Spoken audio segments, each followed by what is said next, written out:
All right, let's go over this Unit 2 assessment. So I'm going to go each skill by skill and kind of go through each question. Now, I would strongly encourage you after watching this video to go and try those practice problems or the paper practice or watch some more videos that I've made for you. You'll find that in Schoology. So let's get going. So here we go. Skill 2.1, definition of a function. Remember, for a function or for a relationship to be a function, that means for every input there's only one result. Or in other words, if I do something, there can only be one outcome. So the way that we have this written right here is you have a list of coordinates. And remember, the coordinates are showing an input and an output. That's what X and Y are. Input, output, input, output, input, output. So now if I'm looking at these inputs, 2 will go to 3, 4 will go to 3, 5 will go to 6, 7 will go to 5. So by definition of a function, for every input there's one result. This is a function. But some of you may be saying, but wait, if you look here, 3 is repeated twice. And that's okay, because the idea of a function is if I input something, I get a result, and I plug in something else and I get the same result, that's fine. The issue comes in is if I plug in 2 and I get a different number, like 10. Well, if I'm saying 2 goes to 3 and 2 also goes to 10, it's not functioning. There should only be one result. I could have repeated results as long as it has a different input value. So that's why this one is a function. So if you look at the second one, again, the x values here are inputs, so this is input. The y value is output. So if you take a look, 3 if I input it goes to 1, 0 if I input it goes to 0, -3 if I input it goes to 0 also. That's okay. I can have repeated outputs as long as it's a different input. And also -6 goes to 2, so therefore this is a function. If I look at number 3, here's one where it's not a function, because if you look, input of 3 goes to 0, 4 goes to 7, but wait, if I look down a little bit more, if I plug 4 in, I get 14 again. This is not a function, because for every input there's only one result. And since I'm inputting 4 and I get 7, and I input 4 again and I get 14, it's not working, it's not functioning, therefore it's not a function. Okay? If we look at number 4, remember your inputs are on the x-axis, the outputs are on the y-axis. So if I'm looking here, I look at this point, I can look at the coordinates. This is -3. If I input that, I should get -1. That works. If I input -1, I get, was that 3? If I input 1, I get 3. And what I'm doing is I'm drawing a vertical line to show you where it goes to. If I input 2, it goes to 1. If I input 4, it goes to 3. I forgot 0. If I input 0, it goes to -2. So notice there's no issues here. For every input, there's only one result. So this one is a function. If, here's a big if I had something like this, let me put a point up here. Then if I were to plug in 4, I would have two results. Either I get 3 or I get 6. Therefore, this would not be a function. Here's another example. If I plug in, for example, -1, I get 2 results. See how it crosses through 2 points? Therefore, I know this is not a function, because for every input, there's only one output. Okay? Moving on to skill 2.2, looking here, again, we're dealing with input outputs the way this is written. If I input 3, I should get the result. Well, again, the inputs are on the x-axis. So if I go to 3, which is right here, I will go down to my graph, because it's showing me what the output is. It will touch the line here at -2, so my answer is -2. And the reason why I know that is this notation is saying input 3. Do you see how 3 is inside? That's how I know I'm trying to figure out what's the result or what's the output when I input 3. B, notice the 4 is on the outside. So you're given the output. It's asking you to find the input. So notice my outputs are on the y-axis. I go to the y. Here's 4. I go over to where it is on the graph. It's right there. So that point right there, the y value is 4. I need to know what is the input value or what's the x value, which if I kind of just draw a line straight down, you see that the answer is 1. So if I input 1 into my function, the result should be 4. So therefore, my answer is 1. If we look at 5, notice again we have inputs and we have outputs. And what this is asking is if you input 6, so in other words, when x is 6, which is right here, what's the result? The result is 20. Several of you wanted to say that the answer right here was 4. The issue with that is your input is 4. So that'd be g of 4. Well, the result there is 6. Look at the difference between that. it may seem something very similar, but really means something totally different. Here you're inputting 4 and you're getting a result of 6, which means here I'm inputting 6. What's the result? It's going to be 20. So your answer is 20. If we look at the next one, your output is 0. So now I'll go to my outputs. That's what this means. My output is 0. If I input 0, notice you get 2 answers. The inputs are 1 and 2. So your answer would be 1 and 2. If you only put one of those, I gave it to you. But really the answer should have both. I should have 1 and 2 as my inputs, and that would be my answer there. Moving down to 6. So notice here I've given you the output. How do I know? Because the 13 is outside the function. So your result is 13. You've got to figure out what is x. So what I can do is replace the h of x, or in other words, just replace that with 13, because that's the result. The result's 13, and now you just have to solve for x. And the way I would do that is minus 1, you get 12 equal to 4x. Now you have to ask yourself, 4 times what gives you 12? The answer would be 3, so the answer here is just 3. Okay. The next one, notice what is being told to you. It wants to know what is the output when your input is -2. So that means I am taking -2 and I'm inputting it in for the x value. So this is just going to be 4 times whatever -2 is. Or sorry, 4 times -2.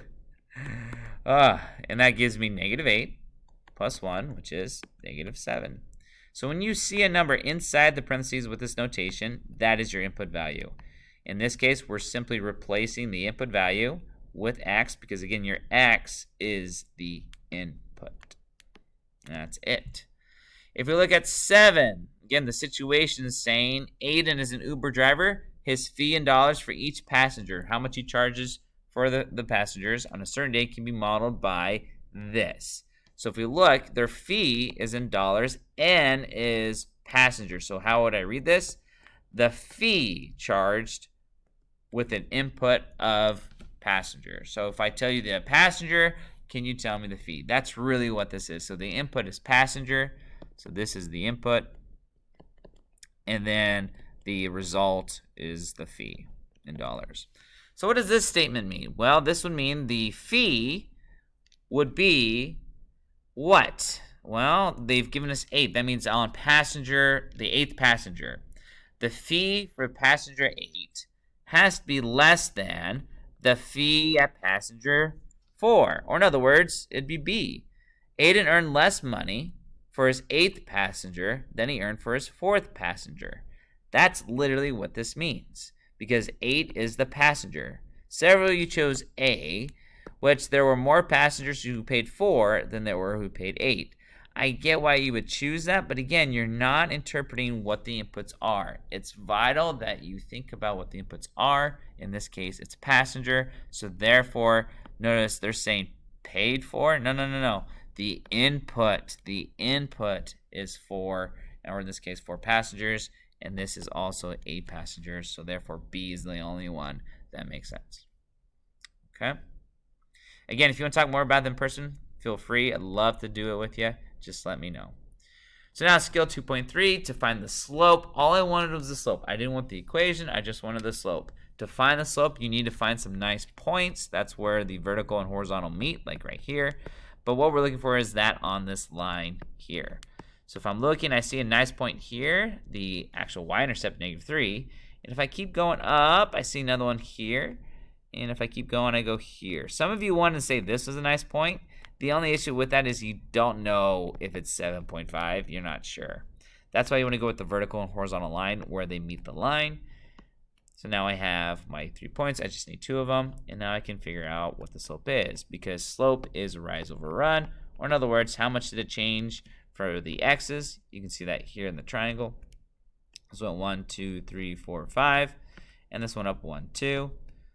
And you can see that's the same thing here. This is 5, 2. So your rise, you went up 2 for every 5. And that would be your slope right here. So remember, your y value is the rise and your x value is the run. Or in other words, x is horizontal, y is vertical. The next one, I'll do the same thing. I'll find nice points. And notice this is going down 1 and over 1, 2, 3, 4. Down 1 and over 1, 2, 3, 4. So my slope would be -1/4. Several of you just put 1/4. The issue with that is that would be a positive slope. You have the right numbers, but you need to make sure that you're saying it's going down 1 for every 4 x's. So that's why your slope would be negative. Moving on to question number 11. Notice here you're trying to find that y over x. In other words, the change of y over the change of x. To do that, I'm literally just going to look at this y here and this y here. So it went from 5 to 20. Notice that went up by 15. So my y value is positive 15. To find the x value, I'll go from this x value to 13. Notice the difference between 13 and 4. That went up by 9. So therefore, it's positive 9. And that's my x value. So therefore, your answer is 15/9. You could simplify it. Some of you may have done that. You can simplify that fraction to be 5/3. But I accepted either one because it is a correct slope. Moving on to question number 12. Same idea. Let's figure out what is the y value over the x. So we'll start with the two y values. This went from 19 to 11, so that went down 8. So my first y value is down 8. And then went from -5 to -2. Now this might be a little tricky. Think of it as a number line. Here's -5, here's -2. Notice I went from here to there. Well, that's moving to the right. Some of you want to say that's -3 or you subtracted 3. That wouldn't be correct. It's actually +3 because 1, we're moving to the right. We're becoming less negative. So therefore, this would just be 3 on the bottom, and that would be your slope right there. And that's it. Okay, moving on to skill 2.4. So really quick, there was an issue with number 13, and you'll see it in a moment. So if I'm looking here, I'm going to figure out how much it changed from 9 to 15 because to write the equation, I need to know the slope and where it started at. In other words, the y-intercept. So to go from 9 to 15, that one I added 6. Here I added 6. So therefore, I should have added 6 here, but notice it's not. It went from 21 to 24, which is +3. That was the issue. However, there's enough information here to really understand what was being asked. I recognize that threw you off. However, we can see that the slope is adding 6 for every 3 x's. You can see that. So therefore, my slope is 6 for every 3. Or if you could simplify that, that would just be 2 for every 1. There's my slope. And so all I need now is my slope, or sorry, my y-intercept, which you can find not at the beginning of the table. So if you said it was this, or 9, you're incorrect. It would be here, because your y-intercept happens when x is 0. So therefore, my equation would be 6/3x plus 6. Or if you simplify the slope, it would be 2x plus 6. And that's it. Moving on to question number 15. Once again, there was a little bit of an issue here in that let's identify what's y and what's x. If you read through this, you can say that y is dogs and x is days.